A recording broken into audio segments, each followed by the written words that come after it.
Hello and welcome back to Tata Literature Live. For everyone who has just tuned in, we are proud to present the 11th annual Mumbai International Litfest, completely digital for the first time ever, co-sponsored by Tata Steel and Tata Projects. There will be a 20-minute Q&A at the end of the session, so please do send in your questions in the comments section of the platform that you are viewing from. Elon Musk, Stephen Hawking, Isaac Asimov. Just a few people who have constantly cautioned us against the dangers of artificial intelligence. Every year, the human imagination created newer and scarier apocalyptic scenarios where AI is taking over the world. What is the truth, though? And just how afraid do we really need to be? To give us some insight into the rise of AI, we have with us today Professor Toby Walsh, a professor of artificial intelligence at the University of New South Wales in Sydney, Australia, and fellow of the Australian Academy of Science. He has authored 2 books on artificial intelligence, the most recent one titled 2062, The World That AI Made. This has just been published in India by Speaking Tiger Books. Professor Walsh will be in conversation with Bangalore-based knowledge management professional and research director at Your Story Media, Dr. Madanmohan Rao. A graduate from IIT Mumbai, Dr. Rao has written 15 books, including the Asia-Pacific Internet Handbook, the Knowledge Management Chronicles, and the World of Proverbs. Over to our speakers.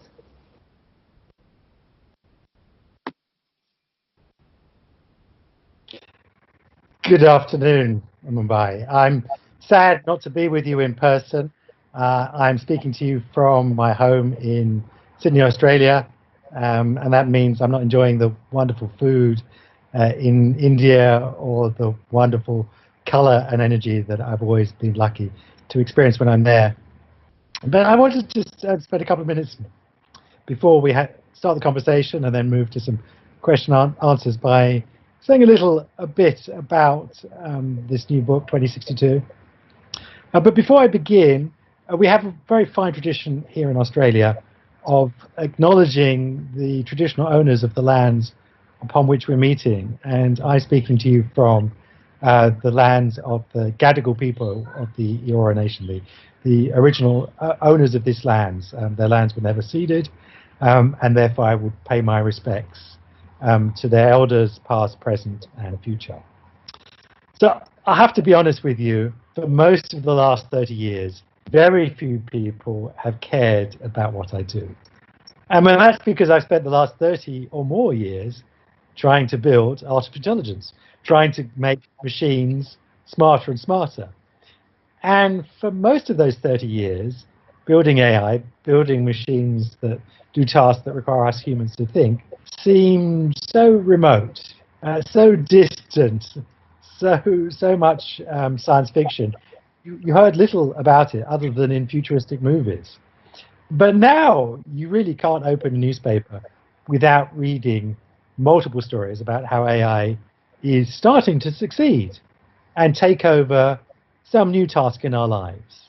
Computers now that can play, for example, the ancient Chinese game of Go better than any human, or computers that can read X-rays better than a human doctor, computers that can translate English into Mandarin faster, quicker, more accurately than humans could do it.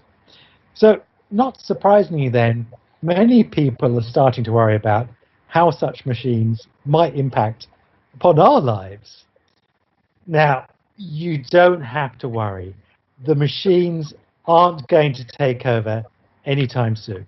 We still have 50, 100, or even more years to go before machines are as smart as us.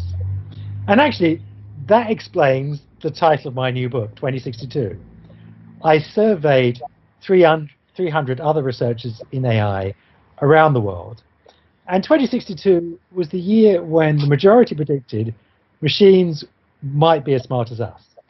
Now, I should caution, there was a huge variance in their estimates. It's not going to happen on the 21st of November at 1:30 p.m. on 2062. We actually really don't know when exactly it's going to happen. It might be 100, or perhaps, if I'm being a bit too optimistic, 200 years. But, and indeed, 8% of my colleagues said it would be never. But the average, the median estimate was 2062. 50% of them said it was before 2062, and 50% of them said it was after. And I'm part of that optimistic 92% that think it will be sometime in the next century, sometime in the lifetime of our children, and if we're young enough and lucky enough, maybe in our lifetimes. I think it would be rather conceited to think that humans are as intelligent as you could be. So I expect that those machines would not only match our intelligence, but quickly after exceed our intelligence. There's lots of advantages that computers have over us. I mean, for example, they think at electrical speeds in the gigahertz, in the billions of instructions a second compared to the hertz, the tens of instructions that the human brain thinks at. They can have more memory than us. They're not constrained by the size of our brain. We can have tap into almost infinite amounts of storage in the cloud. They never need to forget things like we do, increasingly as we get older. So there's many reasons to suppose that they would be smarter than us. Of course, I still have a profound respect for the human brain. So I think, like most of my colleagues, that human-level AI is not going to probably happen in the next decade or two, despite what people like Ray Kurzweil might have you think. The machines that we can build today are not very intelligent, nor do they have any desires of their own. They do what we tell them to do, and that's actually often the problem. We haven't thought carefully enough about what we ask them to do. But nevertheless, they can solve narrow tasks at often superhuman level. And that already has some profound consequences for our society. And that is what I was trying to talk about in the book. Looking at what are those consequences is not the super intelligent AI that's worrying me at the moment. It's actually the stupid AI that's worrying me. Now, it's estimated there are less than 10,000 people on the planet today, like me, with a PhD in AI. And so I get a call from the media pretty much every day to help them try and understand, unpick where this is all taking us. And recently, most of all, what they want to talk about is about some of the ethical challenges of having smarter and smarter machines in our lives. Actually, I even had a journalist call me from Woman's Weekly to interview me quite recently. And at this point, I decided we must now officially be at peak AI. Anyway, amongst all those calls from the media last year, I had a real moment of revelation. Now, I was taking calls from journalists about Google's demo of their latest product, which is now being rolled out in cities around the world. It's a product called Duplex. And I hope you've heard it. If you haven't, go to YouTube and listen to the demo. And I'm not sure it's actually available in India, but I'm sure it will be very soon. I was incredibly impressed by this. It's a computer that can have a simple conversation. It will ring up a hairdresser and book a haircut for you, or ring up a restaurant and book a table for you. And one of the interesting things about this program is it sounded just like a human. In fact, down to the fact it would and just like a human would. Now, many journalists were understandably concerned about computers pretending to be humans. There are, of course, plenty of Hollywood movies to suggest that could end badly. And so I started to address some of their issues about this. And then I started to take other calls from other journalists about another story that was breaking at the same time. And this was about Amazon's face recognition software that was about to be used to identify guests at what was then the upcoming royal wedding in the UK without permission of any of the guests. And many journalists were understandably concerned about issues of privacy and consent. What could such face recognition software do in the wrong hands? And again, there are plentiful Hollywood movies to suggest that this could end badly. And that's when I had my revelation. Well, actually, really, it's two revelations. First, it's now a full-time 24/7 job just answering journalists' questions about the latest ethical fails, especially the ones coming out of Silicon Valley. And second, most of this doesn't actually require us to have any new philosophical ideas or ethics. Most of this was old-fashioned bad behavior. If you knocked on someone's door and pretended to be someone you're not, that would be behaving badly. Any company that employed people to do just that would be behaving badly. So having a computer metaphorically knock on your door and pretend to be someone else, not a computer, is also bad behavior. Actually, I mean, interestingly, a little aside here, a colleague working on ethics at Google told me that management were told that they should start this demo with a little disclaimer warning the caller that it was a computer, not a person speaking. But management didn't listen, and that itself should be somewhat concerning. But much more fundamentally, I mean, Google's duplex is inherently designed to be deceptive. Why would you and ah like a human unless you wanted to fool people? And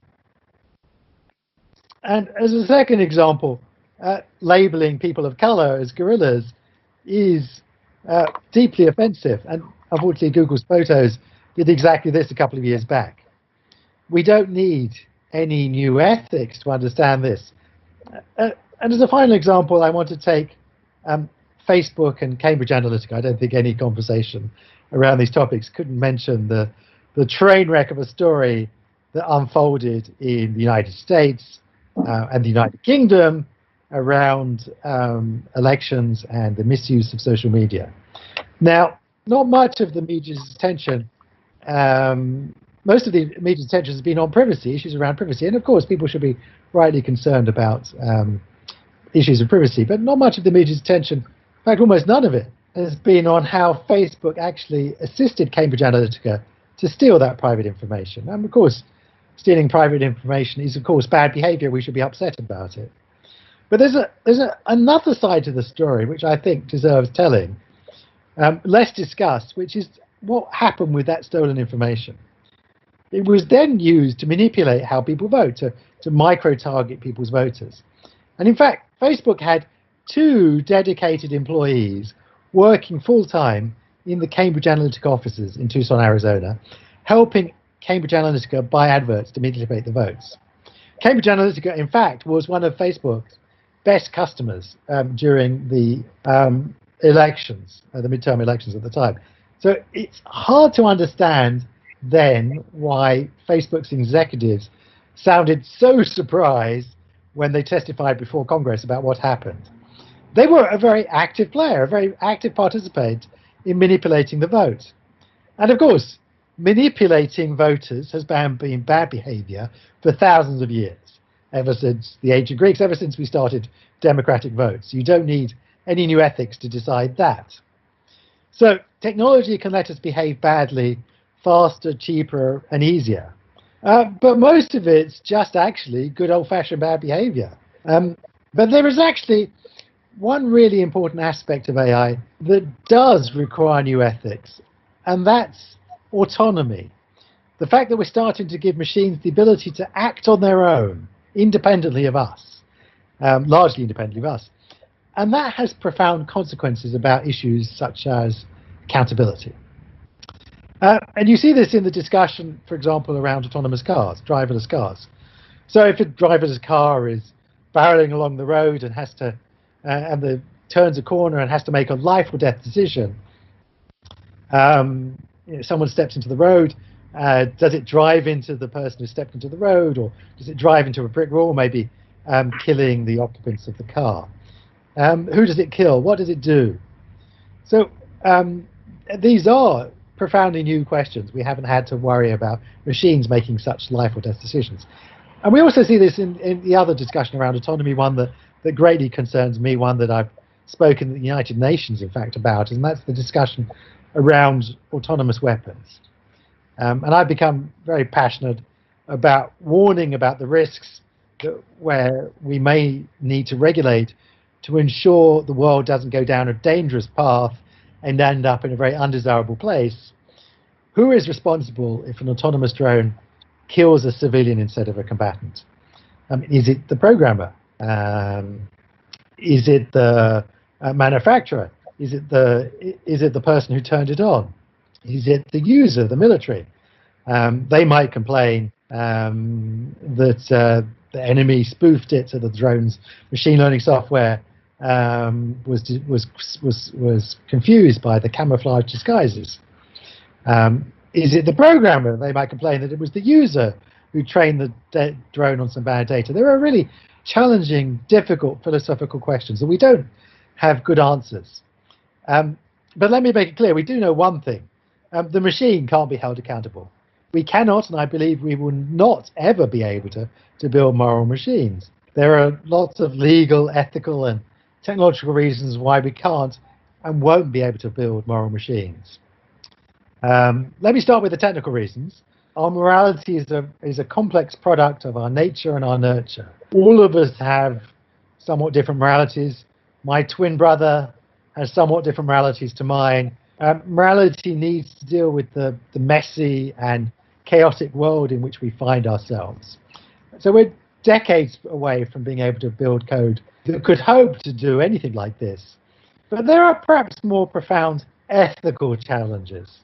I mean, thousands of years of studying philosophy have not come up with a precise set of instructions for how to live a good life. And Silicon Valley is not about to succeed where some of the finest minds of over 100 generations in countries around the world have failed to do that. And finally, there's a very simple legal reason why we can't and won't build moral machines, because moral machines can't be held accountable for their actions. They can't be punished. They're not sentient. They're not conscious. They don't suffer. You can't turn them off. They won't care. No, only humans can be held truly accountable for their actions. I mean, of course, we do hold corporations legally accountable for some of their actions, but there are plentiful examples of how difficult that is, and the values of corporations no longer appear to be particularly well aligned with those of the citizens in the nations in which they act. So let's not repeat that mistake with AI. I fear actually much of the discussion around AI and ethics is, dare I say, theatre, like the security theatre we put up with in our airports, or used to when we used to fly. Taking your shoes off no longer makes the world a safer place. Indeed, I'm not sure it ever did. Similarly, much of the discussion about AI and ethics is a distraction from us holding to account the people and the corporations responsible for using technology to behave badly. Governments should regulate, the judiciary should prosecute, and citizens should also vote with their feet and take their custom elsewhere. We need to hold the technocrats to account, to hold to the values of our society, values that are articulated in places like the United Nations Declarations of Human Rights, the Constitution of the United States, the Constitution of India, and all the other moral frameworks, written and unwritten, legal and informal, that already guide our societies. And if we do so, the future, 2062, I'm sure will again be bright. So thank you very much, and I look forward to my conversation with Dr. Rao and hopefully some questions with you. Thank you so much, Toby. That was a very good introduction to your work. Welcome once again to the Tata Literature Live Festival on behalf of the organizers. And for those of you in the audience who haven't read yet Toby's book, this is the book he's been talking about, 2062, the year that, the world that AI built. Please do check out a copy of this book online, or you can check out the review on our website, yourstory.com. And since this is a literature festival, let me just mention a few other books. This is called A Human's Guide to Machine Intelligence by Karthik Osanagar. Karthik is a student from India, but now based at CMU, I believe, in the US. There's a very good book called Prediction Machines. This is all about the predictive power of artificial intelligence, how AI can actually predict and not just explain a few things. And for those of you looking at more business kind of impacts of AI, this is a very good one by Tom Davenport. He was a guru in knowledge management. Now he's writing books about AI, the AI advantage. And of course, the legendary Max Tegmark from MIT. This is a book called Life 3.0, a really spaced out book talking about how in 10,000, 500,000 years, when the sun expands and swallows up planet Earth, we have to have AI because that's all there's going to be left of the human race in this world. Anyway, that's almost like science fiction. But Toby, I like very much your remarks just now. You mentioned the two A's of AI. One is autonomous. Machines are becoming so autonomous these days. It's amazing how much they can do. also accountable. They have to be accountable, and the people who create these machines, the companies who use these machines, also need to be accountable. Now, speaking of creating AI and machines and software, we happen to be in India. India is the IT services hub of the world. Right now, India is also has the third largest number of startups in the world. So my question to you now is, what's your advice, what's your suggestions, what are your tips for these entrepreneurs who are building AI today? How should they start embedding in AI some of these principles you talk about? Ethics, values, morals, rights, and so on. Where do you begin when you start creating AI? Toby?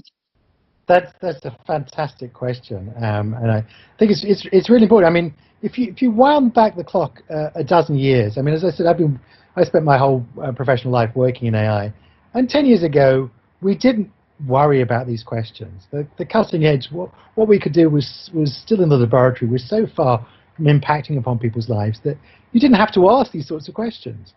But in the last half a dozen years, AI is starting to infiltrate our lives, and it's having very profound consequences. It's being used to micro-target voters and manipulate who is your president or who is your prime minister, to make really profound changes, some of them not very desirable, into our lives.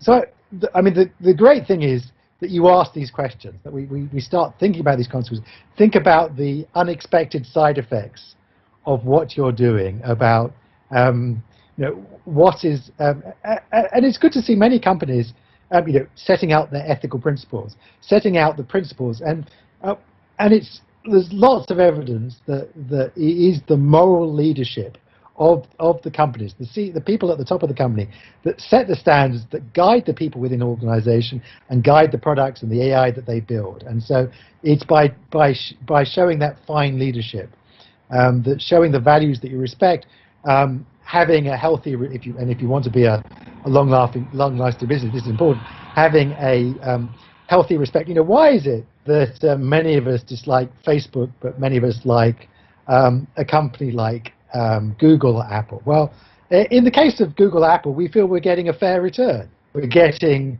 products that respect our privacy, that do useful things for us. In Facebook, we're starting to realize that we're the product, and we're getting very little in value in return. So when you're providing something, make sure that it's a balanced return, that the customer can see that they're getting value from the transaction, and that you're not just sucking up all their data and using it for nefarious purposes. And in that way, you will have the respect of your customer, and you'll be a long-lasting business. Thanks, Toby. You brought up the issue of balance, which is a very tricky one right now. On the one hand, social media is bringing people together. On the other hand, we also have polarization, fake news, hate speech, and all that. And unfortunately, a lot of people think AI is not doing enough to pull back some of this misinformation and hate speech and all this political manipulation. So what are some of your thoughts on AI as a weapon of mass persuasion? How can it be sort of tweaked to be a force for the good and not for a force for disruption and a force for the dark? Weapons of mass persuasion. What are some of your thoughts on that? Yeah, well, I think this is a really important conversation, and we have seen. I mean, you should realize, of course, the first U.S. election where social media was used to significant impact was not the first Trump election. It was actually the Obama election, and it was used very effectively by President Obama's team, which helped him be elected. And at the time, we all thought that was a good thing, and many of us were pleased to see the first black president, see the Democrats elected. But those same tools were then highly politicized and used for purposes that were much less desirable, and to divide opinion. And I think ultimately here that it's going to require regulation. That these are very powerful weapons. And in most countries, I'm sure in India, it's true in Australia, it's true in the UK, it's true in the United States, we have very strict rules about the uses and abuses of media for political purposes. We have strict rules about the amount of money in most countries you can spend on political adverts, because we know it's very persuasive, and we don't want, at the end of the day, the people with the most money to win elections. We don't want the media barons to decide who is our prime minister or who is our president. We want it to be the result of the democratic will of the people. And for that reason, we've instituted very strict rules about the amount of money you can spend on TV, because we understand it's very persuasive. Well, we now have this new form of media. It's called social media, which is actually, in many ways, much more effective, much cheaper, certainly, at persuading people to vote and to do things that may be not in their own best interest. And therefore, I think, ultimately, we will have to regulate this space. We're seeing some social media companies behaving in responsible ways. I mean, Twitter, for example, has said that they're going to get out of micro-targeting of tweets and the like, which is to be applauded. But Facebook, and I cannot understand why they take such a short-sighted view, has not. And they continue, and they say they argue that, well, they don't make a lot of money out of it. They could easily get out of this space. They make plentiful money in other ways, and I cannot understand why they do not. And if they're not willing to do it voluntarily, I believe, and I tell this to politicians around the world, we should regulate them to get out of this space. It's not improving the political conversation anymore. It is distorting the political conversation. Of course, I have a very healthy respect and regard for freedom of speech, and I'm not suggesting that we should prevent people using these platforms. But the challenge here is that people are buying themselves an audience. It's not an audience that is won by the popularity of their ideas. It's won by the depth of their pockets and the strength of their algorithms and the abuse of the data that they've managed to collect on people. And so ultimately, I think the only way that we can protect democracy, and I'm pleased to be speaking in what is the world's largest democracy today, the only way we can respect democracy is if we do regulate social media, so that it is not used to pervert the course of our democratic discourse. And so we go back to if you remember the moments like the Arab Spring, where we saw it as a wonderful use to actually allow people to express themselves and to overthrow corrupt rule and to give people democratic voice. And that's what I would like us to get back to. But that's going to need, I ultimately believe, regulation. Thanks, Toby. I think the issue of debates over democracy has been discussed already earlier in this festival in different themes and topics. But you mentioned one very important fact back there a while ago, which is rules about weapons of mass persuasion, rules about who can contest and how they can contest in politics. Another very interesting chapter in your book is about war and about AI as a weapon, not just weapon of mass destruction, mass persuasion, but as a weapon, as in, what's the term that you use? Killer robot. Lethal autonomous weapons, yes. So killer robots, for example. So you were one of the pioneers in coming up with a movement to tell people in the United Nations that we should ban autonomous weapons just the way we banned chemical weapons and nuclear weapons. Are you still losing sleep over killer robots? Are you happy with the way lobbies are building up against the use of weaponization of AI? What are your thoughts on this?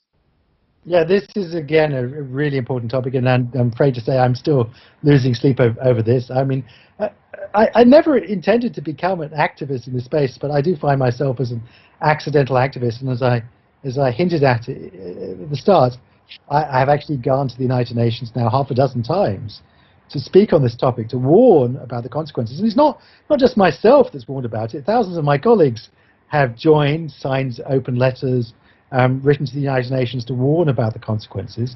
There are many technologies that we've decided shouldn't be used for fighting war, that they would take the world to a dangerous place, they would destabilize conflict zones. I mean, I'm very aware of the borders you have with Pakistan and with China, and the rumblings and tensions that occur there.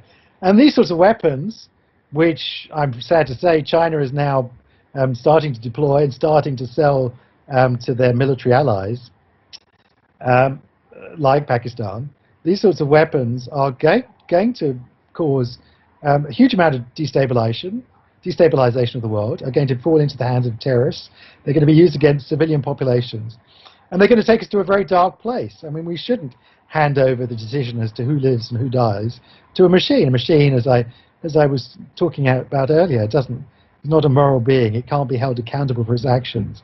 And that will change the very nature, the very character of war, the very speed of war, take us to a very dark place. And we have rightly decided that certain weapons, certain technologies should not be used for weapons. We've decided this about chemical weapons, and very recently, actually, the nuclear weapon ban was the 50th nation signed up to that, and so now it's a UN rule. It's, I mean, still to be implemented in the sense that the nuclear powers, including India, will still have to respond to the fact that the UN now has regulated, saying that you shouldn't. It's not permissible now to hold nuclear weapons. But we have an opportunity here. These are technologies that are not widely deployed, or not widespread, to decide, like other technologies, like chemical weapons, like blinding lasers, like cluster munitions, that shouldn't be used to fight war, that will take us to a bad place. And there are ongoing discussions at the United Nations. More than 30 nations have called for a preemptive ban. India is not one of those nations, but your neighbor, Pakistan, is. In fact, they were the first nation to join the call. The African Union has called, the European Union has called, so a significant fraction of the world's population. So I encourage citizens of India to join this debate, to put pressure on your politicians. India is the world's largest democracy, represents a very large number of people. It will be very welcome for Indian people to show that. I mean, it's interesting. Ipsos surveys around the world have shown the majority of the population, of the populace, support the idea that we should regulate space. I mean, it will unfortunately look like Hollywood movies. It will end up looking like Terminator if we're not careful. But we can avoid going down this road. We could easily regulate this space. And so I encourage you to inform yourself about this and pressurize your politicians to take action in this space to save the world from going down this disastrous alleyway. Thanks, Toby. I think we will pick up that issue in our discussions here in India. For those of you in the audience who have read science fiction, I'm sure you must have heard of the name Isaac Asimov and his 3 laws of robotics. Some of these issues are brought up in Toby's books as well, but of course it's no longer just science fiction, this is reality. We have to come up with laws about these kinds of weapons and robots and so on. Toby, another question that I want to bring up to you is, this is the year 2020. A lot of people regard 2020 as the year of COVID.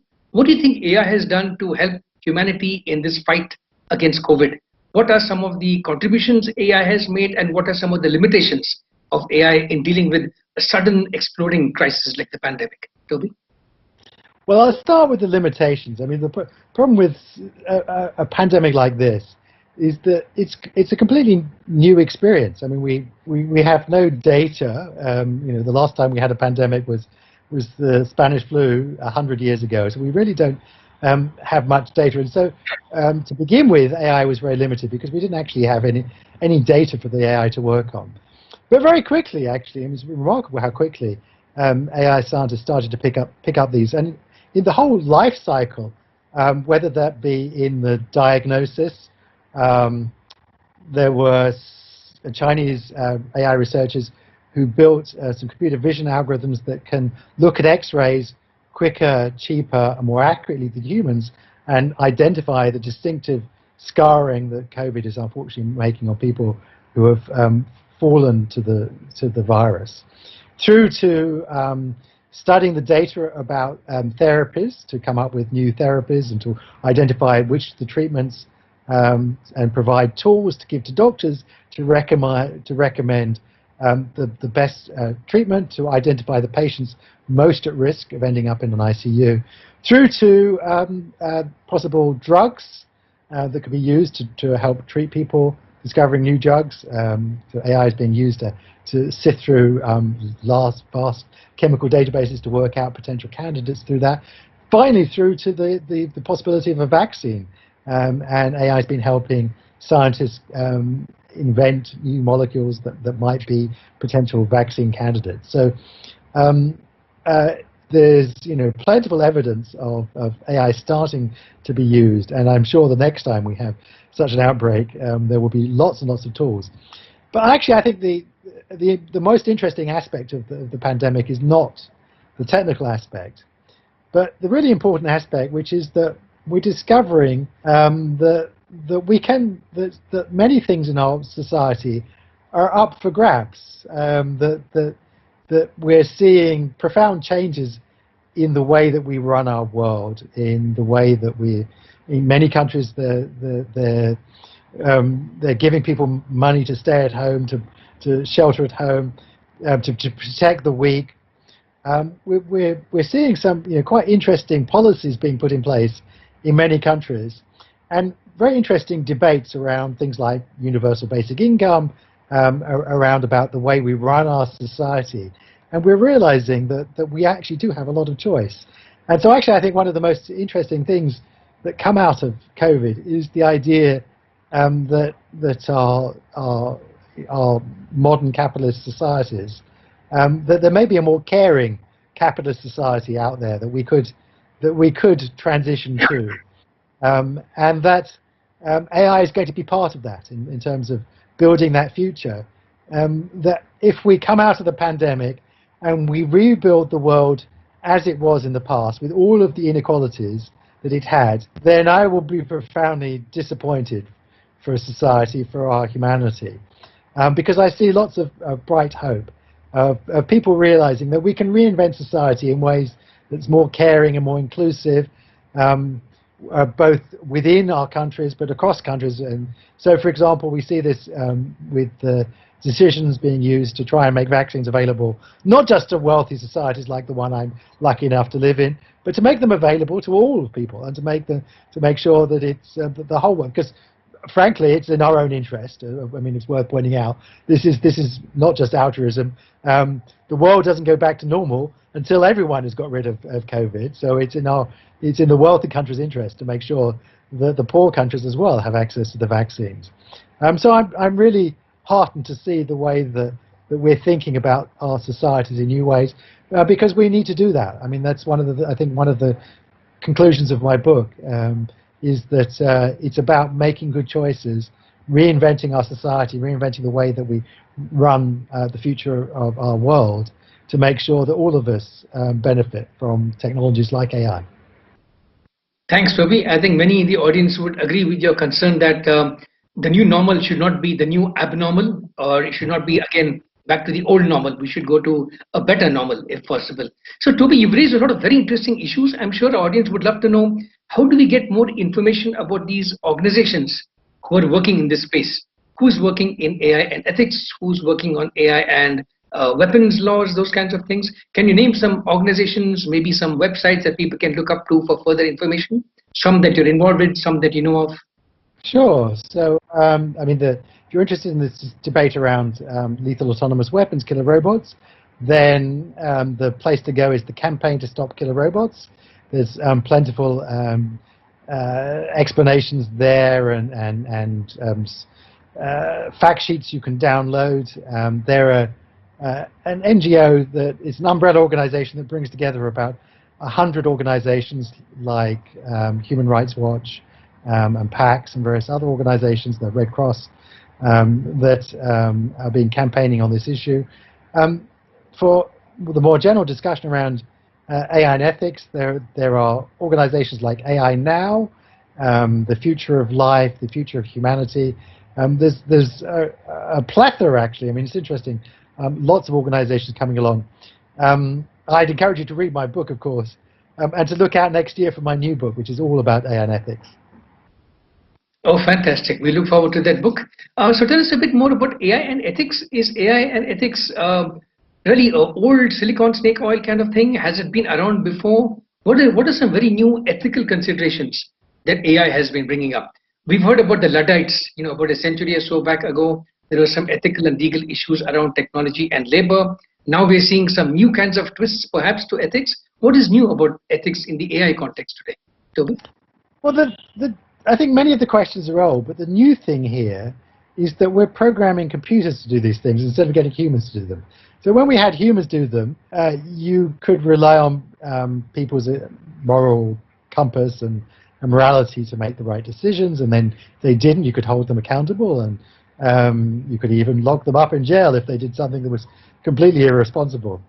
But now we're giving these sorts of decisions to machines, whether that be our self-driving cars or our autonomous weapons, And what's really fascinating here, and means that we're actually, I think, going to go through the golden age of philosophy, is that, and anyone who's programmed a computer knows that computers, are frustratingly literal devices. They only do what you tell them to do. So you have to be very precise in the instructions you give to the machines, and also you have to give them the instructions in advance. You have to imagine all the possible scenarios the machine's going to have to face to work out what are the appropriate ways it should behave. So this is making us be much more precise about questions that philosophers and society had left rather vague and underspecified in the past. So actually, I think I joke in the book that every company is going to need a CPO, a Chief Philosophical Officer, to help them decide, make these difficult philosophical choices in advance in precise enough ways that you can program them, because increasingly we will be handing some of these decisions to machines, and that requires us to think very carefully about some of these tough questions that we have thought about as society for ever since we sat around and thought philosophy. Thanks, Toby. We've got a lot of questions coming in now from the audience, so let's go to some of those questions now. Thanks to all of you in the audience for following this very intriguing conversation. So the first question, Toby, is you mentioned just now instructions, giving instructions to AI. What about the data that we give to AI? How do we make sure that the data that we give to AI doesn't have the embedded biases and prejudices that we have traditionally in our society? Every society has its own prejudices and bias. For example, in India, there's the caste system and so on. How do we make sure that these kinds of biases don't creep into the data that goes into training AI? Any recommendations? That's a fantastic question. I'm so pleased that it was asked, because you're very right. I mean, one of the new things about AI is that a lot of the things we're doing are not things that we program, but that we're using machine learning. We're writing programs that learn from the data you give them, so that and you give them a lot of historical data, and they learn to make hopefully good decisions. But the very nature of historical data, it has the biases of the society in which it was captured, and so we run the risk of perpetuating those biases, whether they be biases against people because of their caste or their religion or their age or their gender, all these sorts of things that we've been trying in many cases to eliminate from our society. We find that are cast into stone by these algorithms. So it is really important that we think carefully about these and make sure that we don't continue to perpetuate these biases. There's lots of my colleagues now working on, well, what can we do to try and eliminate the bias from the data so that we don't perpetuate this forwards. But it's also worth realizing in many settings there is not an unbiased answer. People often ask me, well, okay, the data's got some bias and let's remove the bias from the data. And I like to point out to people there are lots of settings where there is no unbiased answer. So imagine, for example, we're writing a program to search through people's CVs, work out who to call for an interview. You're a big company like Amazon. This is a story that actually happened. Big company like Amazon, they receive thousands of CVs every day. Humans can't possibly work through all these CVs. So they write a program to do this. And they train it on some data. They've got lots of data about who are the people who succeeded in their company, who are the people who have been promoted, who are the good employees that they employed. So they train it on this data, and they say, well, let's find more CVs of people like the people who were successful in the past. And this is what Amazon did, and they discovered that this program was irretrievably sexist. It was biased against women. Because of the biases of Amazon in the past, where men tended to be preferentially hired and promoted, it perpetuated these biases. And they tried very hard to eliminate this and eventually gave up and threw the program away. Because ultimately, at the end of the day, there is no unbiased answer. You are selecting a small number of CVs of people to call for interview. That's a bias. It's biased towards, hopefully, the best qualified, the most worthy people. But you've got to work out what that means. Hopefully, it doesn't mean the men, not the women, or people of one caste and not another. But it's a bias. You've got to work out what is the bias. There is no unbiased answer. You're selecting a small number out of a big set. So it's important to remember at the end of the day that there is no unbiased answer. It's just, are we happy with the bias? Is it biased towards the people who we would agree are most worthy to be hired. Thanks, Toby. We've talked about bias, we've talked about politics, we've talked about war. Let's talk about jobs now. Next question that's coming from the audience is, what's AI's impact on jobs? What are some kinds of jobs that are under threat from AI? And obviously in India, jobs is a big concern. This COVID has smashed a big part of the economy, and there's hope that there's recovery in some way. But clearly in some areas like manufacturing, industrial robots are taking over lots of jobs. We're also seeing cognitive tasks being replaced through robotic process automation, robot trading, and so on. What's your outlook for AI's impact on jobs? What can people do to upskill themselves in a world where AI is taking away a lot of jobs? Toby? That's a fantastic question. I'm really pleased that the question was asked, because I think, and there's a whole chapter of the book, 2062, about this, because this, I think, is one of the really important conversations we should be having, and I'm really pleased that people are starting to think about it, because it's already having an impact. We're already starting to see the impact it's having. There are certain jobs that are starting to be eliminated. Of course, it's worth remembering technologies always create other new jobs, and in the past, there were always more jobs have been created than be destroyed. But there's no reason to suppose that that's necessarily going to continue in the future. There could be more jobs destroyed than get created, and so it is worth thinking very carefully as to, well, what are the jobs of the future, and how do you equip yourself with those jobs? And it's also worth remembering, one of the other historical lessons we have is that when the world has a big shock like this, like the COVID pandemic, it tends to accelerate the adoption of technologies, the adoption of automation, as companies come out of the recession that COVID has produced. They look for efficiencies, they look for adopting technology. So we are likely to see an acceleration as we move out of the pandemic. So I have 3 pieces of advice for people as to where they can find security, race ahead of the machines. The first is be a technical geek like you or me. Be someone inventing the future. There's a future in inventing the future. There's plentiful jobs, I think, in these technically focused jobs. But of course, not everyone is technically minded. Not everyone wants to do those sorts of jobs. So there are 2 other places I think people should be. The other place is where jobs requiring emotional and social intelligence. Machines don't have much emotional or social intelligence today. Not clear if they ever will. And even if they do, we much prefer interacting with people, whether that be being a doctor or a salesperson or a psychologist, a CEO, a politician. All of those are people-facing jobs.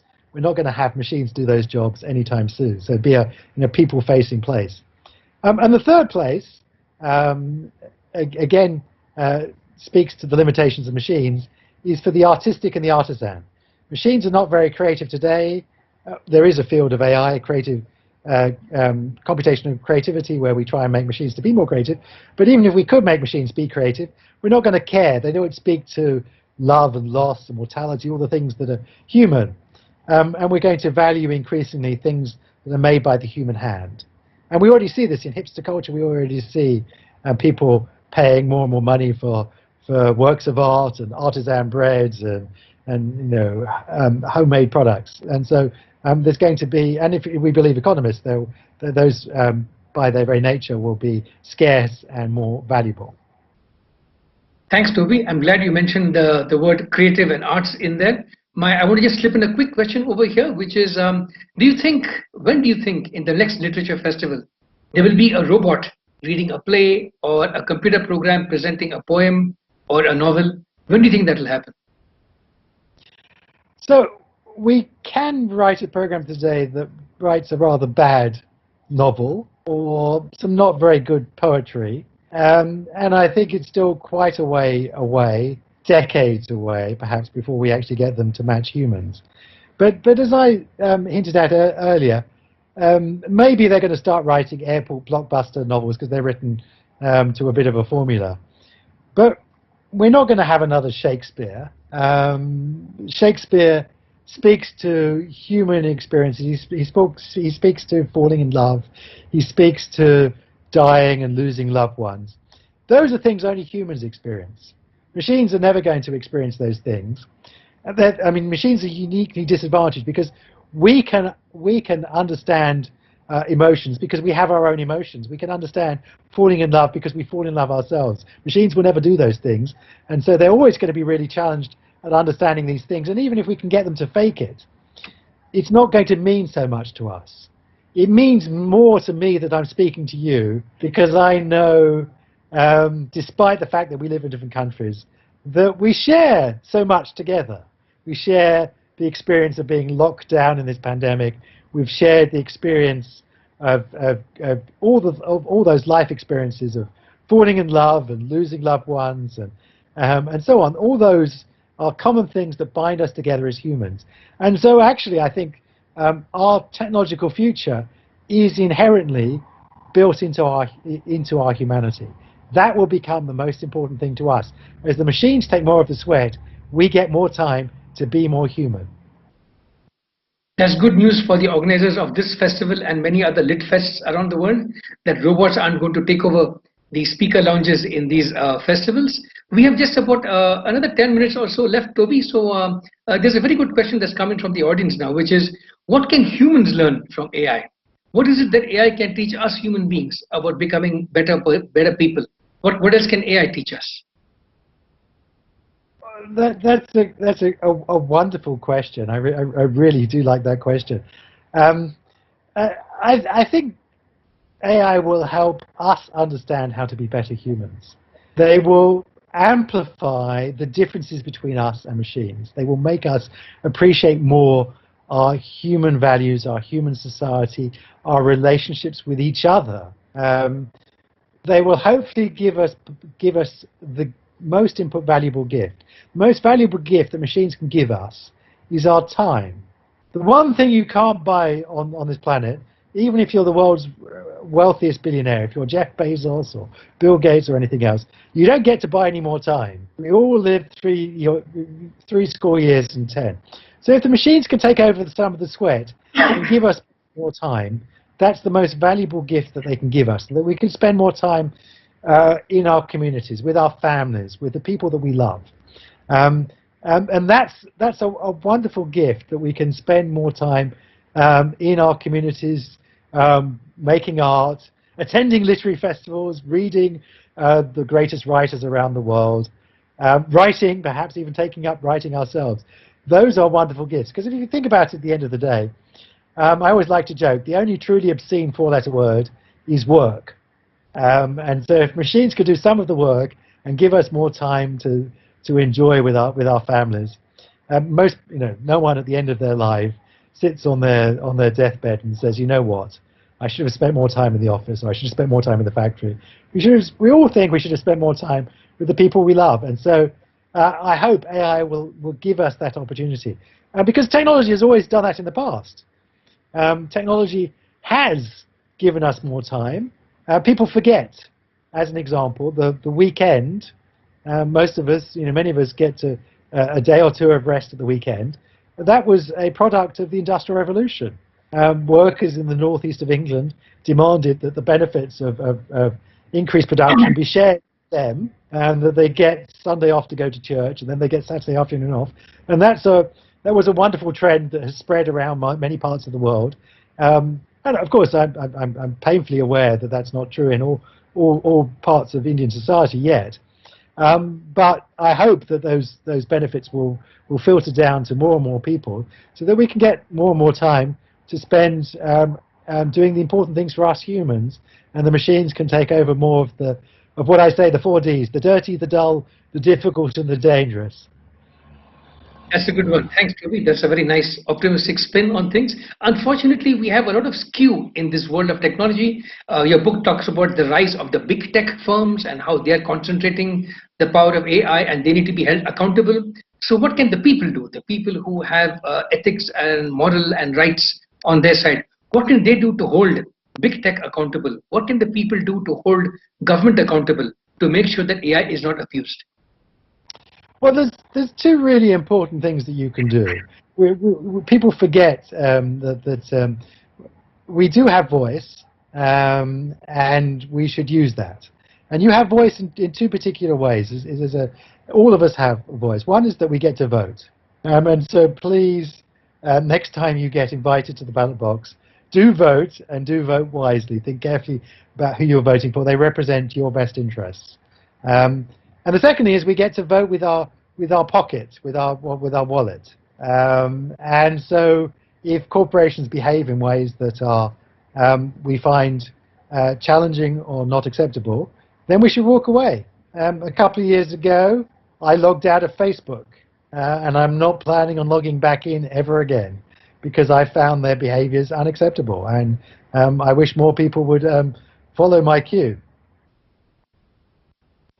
Well, Toby, we have time for just a couple of questions now. So the next question I want to ask you is, what are some very exciting things happening in AI? We're coming now to the end of this year and the new year is coming. Looking up at next year, what are some very interesting, inspiring things happening in the world of AI? So there's two areas of AI that I think are most inspiring. One is the use of AI in medicine, and we talked a little bit about how it's being used in COVID. But before that, I always used to say, I mean, one of the things that got me involved in working in AI is this idea that at a very near point in the future, we'll be able to take the best doctor's knowledge and expertise and put it on an app, and put that in a smartphone, and give that to people in the third world, give that to people in the poorest villages in India, and allow them to have the very best medical advice. Because it still pains me to realize that there are people who are dying every day on this planet for diseases that we know how to fix for pennies. Unnecessary deaths are occurring, and that we have a technology here that could help us fix that we could take the best expertise and put it on these apps and take that out into the remotest communities and give first world healthcare to the third world for free. That's one area that I feel has some immense promise. And then the other area is in education, because of course education is the greatest enabler, the greatest social leveler. And here again we have the ability to put the best teachers into an app and give those so that people who struggle to be able to afford to go to school can be given education to help them lift themselves up. So again, another way of leveling our world. I think AI offers so much promise in education and in medicine. Thanks, Toby. Last question in just a minute or so, if you can answer. What's your overall mood as we sort of end this year and begin the next year? Are you, in general, optimistic about AI? Are you still losing sleep about some of the negative connotations of AI? What's your mood? What's taking you into the next year? That's a great question. So in short, I'm optimistic in the long term, but pessimistic in the short term. I'm very aware that we've still got a long way to go. I'm afraid with the pandemic and with all the other wicked problems like the climate emergency, like the increasing inequality we see in many societies. But I'm also optimistic that by 2062, AI would have made the world a better place. That's a very good note to end this panel discussion. Toby, let me hand over back to Gillian, and on behalf of all of you in the audience who've given us your questions and your time, thank you all so much. And thank you, Toby, for sharing with us your insights on this very important and very relevant topic for all of us. Gillian, back to you now. Keep safe. Thank you so much, Professor Walsh and Dr. Rao, for this absolutely illuminating conversation. We really do hope that AI can make the world a better place by 2062. It's been an absolute pleasure listening to you. Thank you to our title sponsor, Tata, and to you, our audience, for being here today and sending in all your questions. If you wish to purchase Professor Walsh's book 2062, The World That AI Made, do log on to our bookstore partner, Tata Click. Now, if you happen to be a cricket enthusiast, do tune in at 3 p.m. IST to allow Ayaz Memon to give you some net practice in being a sports writer. See you there.